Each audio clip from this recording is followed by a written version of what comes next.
सांगली कोल्हापूर रोडवर असणाऱ्या किया शोरूमजवळील नरळे हॉटेलच्या दारात इलेक्ट्रिक बाईकवरून शाळेला जात असणाऱ्या शिक्षकाला भरधाव वेगाने जाणाऱ्या KTM दुचाकी चालकाने उडवले। यामध्ये शिक्षकाचा जागीच मृत्यू झाला आहे। मयत झालेल्या शिक्षकाचं नाव अब्दुल अजमुद्दीन मखदूम, राहणार शामराव नगर, ज्ञानेश्वर कॉलनी, सांगली असं आहे।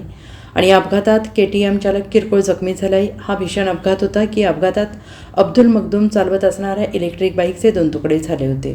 सोमवारी सकाळी अब्दुल मखदूम हे कोल्हापूर रोडवरून नरळे हॉटेलजवळून इलेक्ट्रिक गाडीवरून येत होते।